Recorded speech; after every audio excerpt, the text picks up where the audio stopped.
Master की का आज ये दूसरा वीडियो है। पहला वीडियो जो जिन लोगों ने नहीं देखा है पहले वो वीडियो देख लेंगे तभी ये क्लास समझ में आएगी, ठीक है ना। तो उसका लिंक मैं डिस्क्रिप्शन बॉक्स में डाल दूंगा।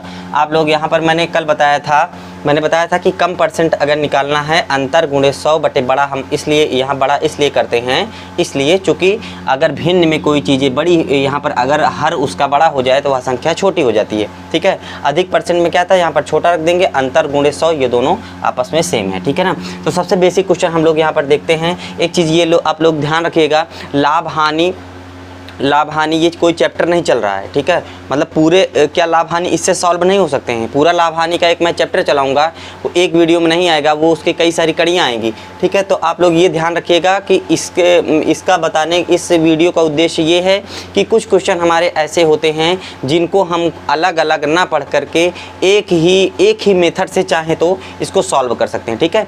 तो आइए हम लोग अपनी क्लास पे ध्यान देते हैं। इसमें कहा है कि एक व्यक्ति ने 2500 रुपये में एक मोबाइल खरीद कर 2700 में बेच दिया। अच्छा, तो उसका लाभ प्रतिशत ज्ञात कीजिए। तो उसका लाभ प्रतिशत ज्ञात कीजिए। हमें ये लाभ ज्ञात करना है और परसेंट में ज्ञात करना है। ऑप्शन हमारे आपके पास ये हैं, ठीक है ना। अच्छा, तो इसमें क्या है, अगर यहाँ पर सीपी देखा जाए, क्रय मूल्य व्यक्ति ने 2500 रुपये में खरीद के जो चीज़ें खरीदी जाती है उसे क्रय मूल्य कहते हैं। ये हो गया 2500 रुपये में खरीदा और 2700 में बेच दिया, और 2700 में बेच दिया, सेलिंग प्राइस 2700 में बेच दिया, ठीक है। तो हम लोग इसको चाहें तो रेशियो में बदल भी सकते हैं और चाहें तो ना बदलें, कोई दिक्कत नहीं। अंतर दोनों का या तो 200 आएगा, फिर वो करना पड़ेगा, कोई बात नहीं। चाहे तो आप लोग इसको रेशियो में बदल सकते हैं, ठीक है। 0 0 0 0 कट चुका है, ठीक है। हुआ क्या, ये बना 25 और ये बना 27, ठीक है। अब हम लोगों को क्या करना है, अच्छा एक चीज़ ये ध्यान दीजिएगा, लाभ परसेंट अगर आ जाए, वैसे भी देखा जाए तो लाभ क्या होता है, लाभ अधिक होता है। कैसे अधिक होता है, आइए देखते हैं। मान लीजिए कोई वस्तु आपने 100 रुपये में खरीदी, 100 रुपये में खरीदी। अगर इसको अधिक में बेचोगे तो लाभ होगा। मतलब अगर 100 रुपये है और 110 रुपये में बेचोगे, मतलब अधिक में बेचोगे तो क्या होगा, लाभ होगा। अच्छा, अगर इसको कम में बेचोगे, अगर इसको आपने कम में बेच दिया तो क्या होगा, हानि हो जाएगी। कम में मतलब अगर आपने मान लीजिए उसको 90 में बेच दिया और कम में बेच दिया तो हानि हो जाएगी। तो वास्तव में ये जो अधिक है, ये देखिए अधिक, ठीक है, और ये कम है और यहाँ पर भी देखिए कम है, ठीक है ना। चीज़ें क्लियर होंगी अब। तो वास्तव में अब हमको ये चीज़ ज्ञात हो चुका है, अगर लाभ प्रतिशत निकालना है तो ये अधिक वाला फॉर्मूला लगेगा हमारा, ये अधिक वाला लगेगा, ठीक है। तो आइए हम लोग लगाते हैं, आइए हम लोग यहाँ पर लगा लेते हैं। ये है 2500, ये 2700, यानी ये बना कितना 25 और ये बना 27। मैंने क्या अधिक परसेंट के लिए तो क्या था, अंतर, इन दोनों का अंतर ले लो। इन दोनों का अंतर कितना, 2, 25 और 27 का अंतर 2 गुणे 100 बटे छोटा 25 और 27 में छोटा कौन है। यहीं पर बच्चे कंफ्यूज हो जाते हैं, कभी कभी यहाँ पर एसपी रख देता है, कभी कभी यहाँ पर सीपी रख देता है। आप लोगों को देखते ही समझ में आ जाना चाहिए कि इसमें छोटी वैल्यू कौन सी है, 25 है, आपने 25 रख दिया यहाँ पे।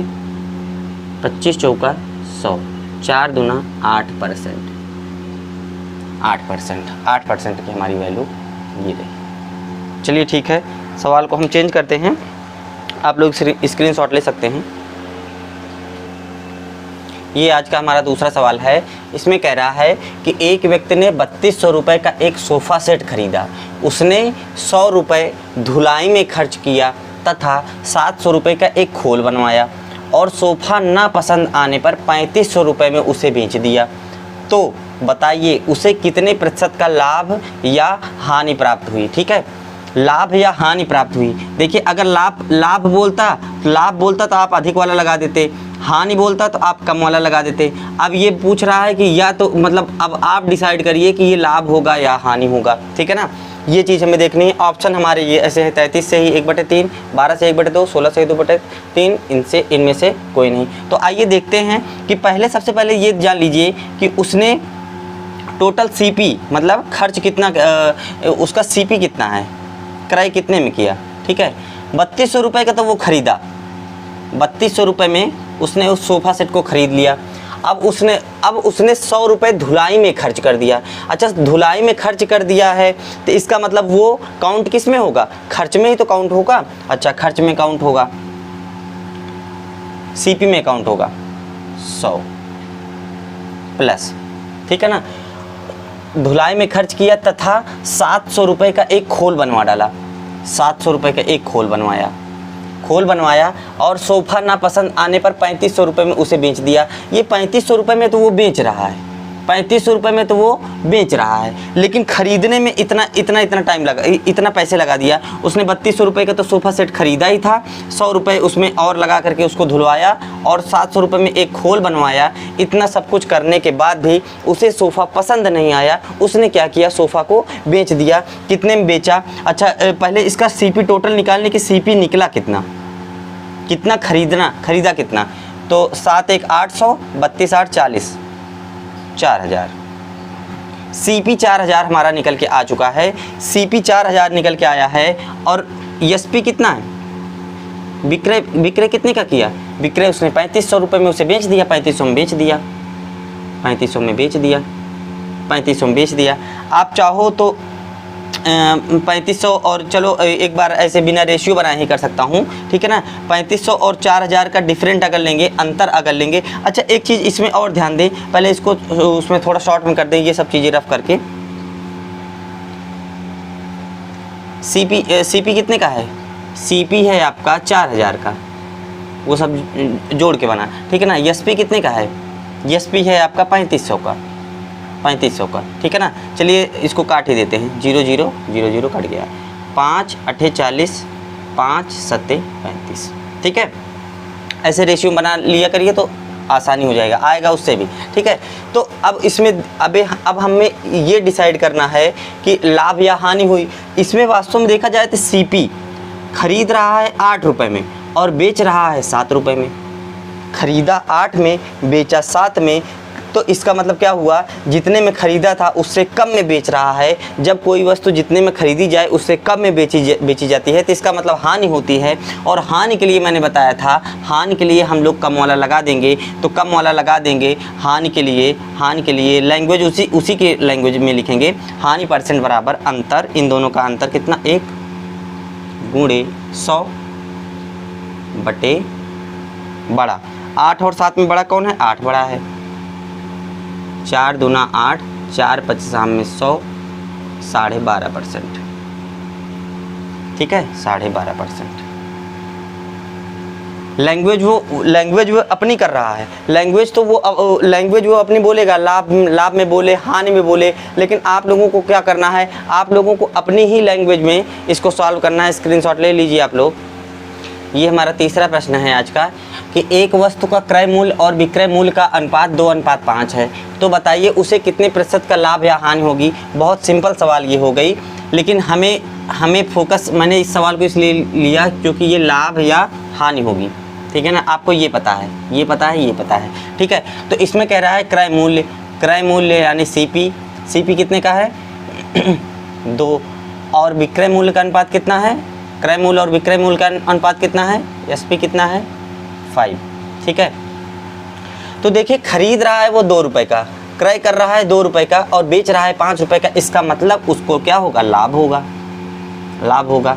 और लाभ के लिए हमने क्या बताया था? लाभ के लिए अगर वो चीज़ बड़ी हो जाए तभी वो लाभ वहाँ पर होगा, ज़्यादा में बेचेगा तो अधिक % वाला लगा देंगे। इन दोनों का अंतर गुणे 100 बटे छोटा। 5 और 2 में छोटा कौन है? 5 और 2 में छोटा। देखिए, लाभ और हानि में जब होता था, जब हम अभी तक लाभ हानि का वो सवाल हल करते थे, तो कुछ बेसिक वाले बच्चे ऐसे भी होते हैं जो यहाँ पर मुश्किल उनको होती थी कि यहाँ पर सीपी रखें या एसपी रखें। अब हमें चाहे सीपी हो या एसपी हो, इससे हमें मतलब ही नहीं। हमें मतलब है सिर्फ देखना है हमें छोटा कौन है। छोटा इसमें कौन है? 5 और 2 में छोटा कौन है? 2 छोटा है। 2 छोटा है तो 2 पंचे 10, 150%, 150% हमारा। चलिए सवाल को थोड़ा सा और लेवल थोड़ा सा और उठाया जाए। ये हमारा नेक्स्ट क्वेश्चन है। इसमें कह रहा है कि किसी वस्तु का क्रय मूल्य विक्रय मूल्य का 5/6 गुना है तो लाभ या हानि प्रतिशत ज्ञात कीजिए। ठीक है ना। अब हमें इसमें दिक्कत इस सवाल में नहीं होनी चाहिए थी अगर ये क्रय मूल्य और विक्रय मूल्य डायरेक्ट दे देता। अब ये गुने में दे रहा है। ठीक है ना। तो ध्यान दीजिएगा, इस तरीके की चीज़ें मानने में सबसे बड़ी प्रॉब्लम यहीं पे बच्चों को होती है। आज से नहीं होगी। अगर इस तरीके की बात कभी आ जाए कि क्रय मूल्य विक्रय मूल्य का 5/6 गुना है, तो जैसे मान लीजिए कोई भी चीज़ ए अगर बी का P/Q गुना हो। ठीक है। अभी इसमें पुट करके दिखाएंगे। अगर अगर B का P/Q गुना हो तो इसको मानने में हमें कोई दिक्कत नहीं होनी चाहिए। इसकी वैल्यू इसको दे दो नीचे वाले को, और इसकी वैल्यू आप इसको दे दीजिए। ठीक है ना। इसकी वैल्यू इसको दे दो और इसकी वैल्यू इसको दे दो। कैसे देंगे, पुट करके देखते हैं। इसमें कह रहा है कि वस्तु का क्रय मूल्य ये A है। वस्तु का क्रय मूल्य विक्रय मूल्य का 5/6 गुना है। तो ये विक्रय मूल्य का 5/6 गुना है। मैंने कहा था ये जो पास वाली चीज़ है इसको आप इसको दे दीजिए। तो विक्रय मूल्य कितना हो गया? विक्रय मूल्य हो गया हमारा 6, और क्रय मूल्य कितना हो गया? क्रय मूल्य हो गया हमारा 5। जब भी ऐसे आ जाए, ऐसी ये चीज़ें बड़ी सवालों में भी फंसा के रख देती है। इसलिए अभी से ही हम लोग छोटी सवालों में ही समझना स्टार्ट कर देंगे कि अगर इस तरीके गुने की बात अगर कर दी जाए तो मानने में हमें दिक्कत नहीं होगी। इसको जो पास वाला रहेगा तो इसको नीचे वाली की वैल्यू दे दिया जाएगा। ठीक है ना। तो क्रय मूल्य आपका कितना आ गया? 5। अब सवाल सिंपल हो गई है। कह रहा है कि क्रय मूल्य है 5, विक्रय मूल्य है 6, मतलब खरीदा 5 रुपये में है, बेचा 6 रुपये में है। इसका मतलब हमारा क्या होगा? इसका मतलब हमारा लाभ ही होगा। ठीक है ना। तो लाभ के लिए हमने क्या बताया था? अंतर गुणे 100/। अब हमें छोटा ढूंढना है 5, और 6 में छोटा कौन है? 5। 20%। वहाँ पर हम लोगों को दिक्कत हो जाती थी। अच्छा ऑप्शन देखिए, 20% दे रहा है, 20% दे रहा है। ये पूछा गया सवाल था। ठीक है ना। ये क्वेश्चन पूछा गया है। ठीक है। तो अगर हम लोग यहाँ पर CP और SP में कंफ्यूज होते, अगर यहाँ पर जैसे ही हम लोग 6 रख देते, सवाल देखिए 100/6 हो जाता।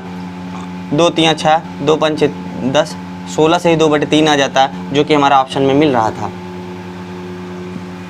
ठीक है। तो ये ऑप्शन में मिल रहा था। हम लोग इसको क्या करेंगे, हम अब बिल्कुल कंफ्यूज नहीं हो पाएंगे कि इसमें क्रय मूल्य रखना है या विक्रय मूल्य रखना है। ठीक है। बड़ी सवालों में भी ये चीज़ें यूज आती हैं। जब अच्छे CGL लेवल तक की जब मैं कराऊंगा सवाल, जब मैं प्रॉफिट लॉस पढ़ाऊंगा, तो उसमें क्या करूंगा, ये सब चीज़ें अंतिम में जाके इसकी ज़रूरत पड़ेगी। इसकी ज़रूरत अंतिम में जाके पड़ेगी। वो जब आप लोग पढ़ेंगे तो खुद समझ में आएगा। स्क्रीनशॉट लेना हो ले लीजिए। अच्छी सवाल है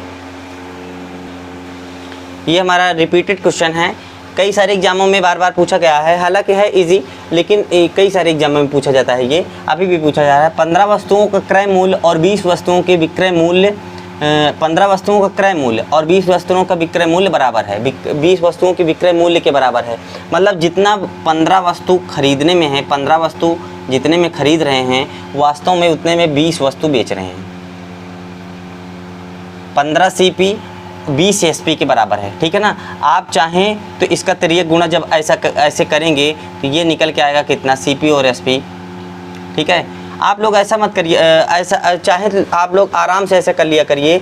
इसकी वैल्यू इसको दे दिया करिए और इसकी वैल्यू इसको दे दिया करिए। ठीक है ना। वो बन के वही आएगा। यहाँ पर पक्षांतर करके आप लोग देख लीजिए। ये बनेगा क्या? CP, और ये नीचे चलाएगा कितना? SP, CP SP, और ये ऊपर जाएगा। ये जो है ये नीचे जाएगा। यहाँ पर गुणे पे है, भाग में आएगा। ठीक है। ये बनेगा कितना? 15, और ये बनेगा कितना? ये ऊपर आएगा 20। ठीक है। तो कितना होगा? 5 चौके 20, 5 तिहाई 15। ठीक है। तो CP यहाँ पर चाहे तो आप लोग यहाँ पर भी काट सकते हैं। 5 तिहाई 15, 5 चौके 20। ठीक है। तो CP कितना निकल के आया? यहाँ पर देखिए, चाहे CP 4 निकल के आया। CP अपना हो गया 4। और SP कितना निकल के आया? SP 3। इसलिए मैंने कहा था इसको करने की ज़रूरत नहीं है, पक्षांतर मत किया करिए आप लोग। इसको वैल्यू दोनों को पलट दिया करिए, CP की वैल्यू इसको दे दिया करिए, SP की वैल्यू इसको दे दिया करिए। वैसे भी कभी भी अगर आपके पास आ जाए 2A आएगा, बाद में आएगा, इक्वल टू 3B अगर आ गया तब आप ऐसे कर लिया करिए, A की वैल्यू इसको और B की वैल्यू इसको, A बराबर 3 और B बराबर 2, ऐसे कर लिया करिए, ठीक है। ये सब चीज़ें करना सीख लीजिए आप लोग, बेसिक वाले बच्चे, ठीक है। तो यहाँ पर क्या हो रहा है, अब कह रहा है कि लाभ या हानि प्रतिशत ज्ञात करिए। तो हमारा क्या है, हमारा ये है, इसमें कह रहा है इसमें खरीद रहा है 4 रुपये में और बेच रहा है कितने में, 3 रुपये में। इसका मतलब कोई वस्तु खरीद रहा है और जितने में खरीद रहा है उससे कम में बेच रहा है, इसका मतलब उसको हानि होगी, इसका मतलब उसको हानि होगी। और मैंने बताया था हानि के लिए आप लोग कम वाला लगाएंगे तो इन दोनों का अंतर कितना होगा, 1 गुणे 100 बटे बड़ा कौन है, 4 और 3 में बड़ा है 4, 4 25 में 100, 25%, ठीक है। तो ये क्वेश्चन रिपीटेड है, आप लोग इसको नोट कर लीजिए। ये हमारा नेक्स्ट क्वेश्चन है।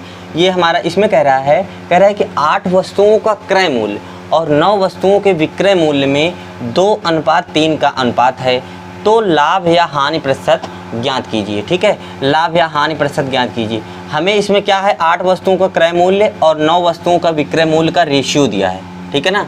8 वस्तुओं का क्रय मूल्य और 9 वस्तुओं के विक्रय मूल्य का रेशियो दिया है, मतलब इनका, इसका और इसका रेशियो ये है। आप लोग ऐसा भी कह सकते हो, इसमें ये दिया है कि 8CP, ठीक है। यहाँ पर रेशियो है, आपको पता है कि A ratio B equal to A/B होता है, ठीक है। तो आप लोग इसको पहले से ही अपना बटे में कर लीजिए, 8CP upon 9SP equal to 8CP की वैल्यू 2 और 9SP की वैल्यू कितनी है, 3, ठीक है। तो आप लोग यहाँ पर जब ऐसी स्थिति बन जाए तब आप तिर्यक गुणा किया करिए, ठीक है। तिर्यक गुणा आपने कर दिया, 3 8 24 CP इक्वल टू 18 SP। अच्छा, मैंने बताया था ये जब आ जाए इसकी वैल्यू इसको दे दीजिए, इसकी वैल्यू इसको दे दीजिए। ये CP और SP, CP कितना है हुआ, CP 18 और SP कितना 24, ठीक है। इसको चाहें तो रेशियो में अभी काट भी सकते हैं, ऐसे भी आंसर निकल के चला आएगा, आंसर ऐसे भी आएगा। चलिए एक सवाल ऐसे ही कर लें, 18 और 24 का अंतर कितना होगा, 18 और 24 का अंतर होगा 6 गुणे 100 बटे, अच्छा यहाँ तक तो दोनों में सेम था इसलिए यहाँ तक हम लोग नहीं समझेंगे। अब यहाँ पर क्या है, देखो खरीद रहा है कितने का, खरीद रहा है 18 का और बेच रहा है कितने, 24 का। जितने में खरीद रहा है उससे अधिक बेच रहा है, इसका मतलब लाभ हो रहा है। तो लाभ के लिए लाभ परसेंट, क्यों, क्योंकि यहाँ पर लाभ और हानि दोनों दिया है इसलिए लाभ परसेंट ही निकलेगा। लाभ या हानि परसेंट ज्ञात कीजिए। अगर या शब्द वैसे भी लगाने, कंफ्यूज करने के लिए लगाया है कि अब आप डिसाइड करिए कि इसमें लाभ होगा या हानि होगा। अगर हानि वाला जैसे ही आप लोग रखेंगे तुरंत आंसर चेंज हो जाएगा। अब हम लोगों को लाभ पता हो चुका है और मैंने बताया था लाभ के लिए हम लोग अधिक वाला रखेंगे। अधिक के लिए यहाँ पर छोटा रखना चाहिए। 18 और 24 में छोटा कौन है, आप कहोगे जी 18 छोटा है, 18 छोटा है तो 6 तिरिक 18, 33 से ही 1/3%, ठीक है ना। 33 से ही 1/3% यहाँ पर अंतर लेना था, ठीक है ना। इसीलिए मैंने यहाँ पर इसको चाहते तो काट देते, काट करके एक बार भी देख लीजिए और सिंपल हो जाता है ये सवालें और तेज़ी से लग जाएंगी। 6 तिरिक 18, 6 चौका 24, देखिए अंतर गुणे 100 बटे छोटा 3 आ गया, एक लाइन में आंसर आ गया 33 से 1/3%, ठीक है।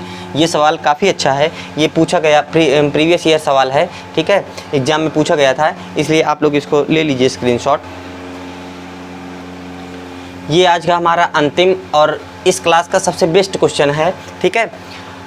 बेसिक वाले बच्चों का दिमाग घूम जाएगा इसमें। ये देखिए, इसमें कह रहा है कि 5 वस्तुओं का क्रय मूल्य 3 वस्तुओं के विक्रय मूल्य का 4/3 गुना है, तो लाभ या हानि प्रतिशत ज्ञात कीजिए। आप लोग चाहें तो वीडियो रोक करके ऑप्शन आपके सामने है, इसको सॉल्व कर लीजिए, उसको कर लीजिए, उसके बाद फिर देखिए कि मैं कैसे सॉल्व करता हूँ, ठीक है। तो मैंने ये बताया है कि सबसे अच्छा फंडा मैंने वही बताया है। इसमें देखो लिख रहा है कि 5 वस्तुओं का क्रय मूल्य 3 वस्तुओं के विक्रय मूल्य का 4/3 गुना है, ठीक है ना। जब का लग जाए तो ये बगल वाली वैल्यू को इसको दे दिया करिए, ये चीज़ मैंने बताया, नीचे वाले को दे दिया करिए, ठीक है। यहाँ पर देखिए 3 वस्तुओं के विक्रय मूल्य का, तो मतलब इसकी टोटल की वैल्यू कितनी आ जाएगी, 3 आ जाएगी। आप कहो जी जैसे बोल रहा है वैसे मैं उतार भी लूँगा। इसमें कह रहा है कि 3 वस्तुओं के विक्रय मूल्य का, चलो ठीक है, 3 वस्तुओं का विक्रय मूल्य कितना हुआ, 3SP की वैल्यू कितनी निकल के आई, 3 निकल के आई, लीजिए 3।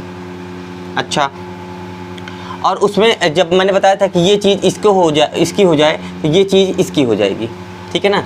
5 वस्तुओं का क्रय मूल्य, 5 वस्तुओं का क्रय मूल्य, अच्छा 4/3 है, 4/3 है, इसका मतलब 4/3 अगर है तो वो 4:3 भी कर सकते हो, ठीक है। तो आप ऐसे कर लीजिए, इसकी वैल्यू 3SP की वैल्यू कितनी है, 3 है, 3SP की वैल्यू 3 है, और 5CP की वैल्यू कितनी है, 5CP की वैल्यू आप कहोगे जी 4 है, आप कहोगे 4 है, तो लीजिए अगर इसको रेशियो में ऐसे बना लीजिए, क्या दिक्कत है, इसको भी रेशियो बना लिए, इसको भी रेशियो बना लिए, रेशियो का मतलब A/B, ठीक है। अब ऐसी जब स्थिति बन जाए, रेशियो बन गया, या सॉरी इसको इक्वल टू कह सकते हैं, रेशियो तो ये है 3/4 इक्वल टू 3:4 = 3/4, ठीक है। तो आप इसको ऐसे करेंगे, अगर बीच में अगर इक्वल है, इक्वल ऐसे कर दिए हैं, इसकी वैल्यू ये है, इसकी वैल्यू ये है, ये दोनों मिलके बराबर हो गया, ठीक है।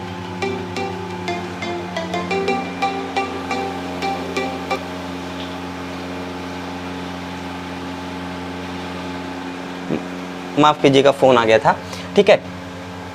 तो इसको बीच में इक्वल, ये हो गया इक्वल। अब आप चाहो तो इससे इसको तिर्यक गुणा कर सकते हो, लेकिन जब ये इसका तिर्यक गुणा होगा, ये इसका तिर्यक गुणा होगा, तो ध्यान देंगे तो वास्तव में वो आगे जाकर के ये चीज़ें कट जाएंगी। तो आप लोग ऐसे भी कर लिया करिए, इससे इसको काटिया करिए, 4SP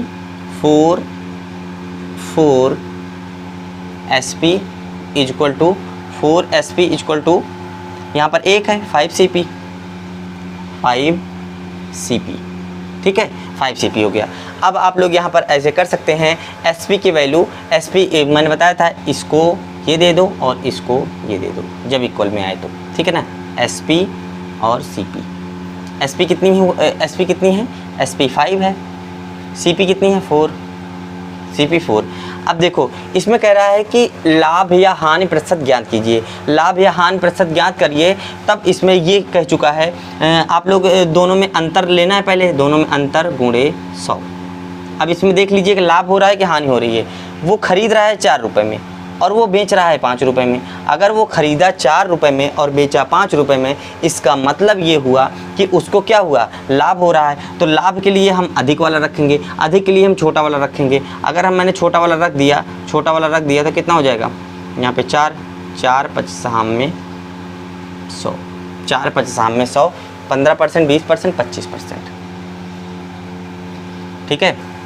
ये सवाल आप लोग कमेंट बॉक्स में बताइएगा कि क्या आपने इसको रोक करके जब वीडियो किया था तो क्या सॉल्व कर पाए थे। ऐसे ही जब आप लोग प्रॉफिट एंड लॉस के सारे क्वेश्चन नहीं सॉल्व हुए हैं, ठीक है ना, बेसिक क्वेश्चन कई सारे सॉल्व हुए हैं, इसी से सॉल्व हो रहे हैं, ठीक है। आगे जा कर के जब ग्राफ हम लोग पढ़ेंगे, तो कम से कम 60% सवाल इसी से सॉल्व हो जाएंगे, 60% सवाल इसे सॉल्व हो जाएंगे। 40% सवाल जो क्या वो एग्जैक्ट वैल्यू पूछेगा, परसेंटेज में नहीं पूछेगा। जब एग्जैक्ट वैल्यू पूछेगा तब वहाँ पर ये चीज़ें नहीं हमारी काम देंगी, लेकिन ये चीज़ें हमारी बहुत जगह काम देंगी, ठीक है। तो जब हम पूरा प्रॉफिट लॉस पढ़ाएंगे, जब पूरा वो चलेगा, तब इसमें इन सब चीज़ों की ज़रूरत पड़ती रहेगी, ठीक है। बेसिक से स्टार्ट करेंगे, अभी बेसिक ये क्लास बेसिक कह सकते हो। तो बेसिक से स्टार्ट करके हम लोग काफ़ी ऊपर तक लेवल ऊपर तक ले जाएंगे। तो क्लास कैसे लगी आप लोग, अगर अच्छी लगी हो तो लाइक करिएगा और चैनल को सब्सक्राइब कर लीजिए। जो आगे की वीडियो आएगी उसको मैं डिस्क्रिप्शन में डाल दूंगा, और इसके पुरानी वाली भी जो पार्ट फर्स्ट था उसको भी डाल दूंगा, पार्ट सेकंड है उसको भी डाल दूंगा, आप लोग दोनों को देख लीजिएगा, ठीक है। तो जैसे चैनल को सब्सक्राइब कर लीजिए ताकि आगे आने वाली वीडियो हमारी आप तक मिलते रहे। धन्यवाद।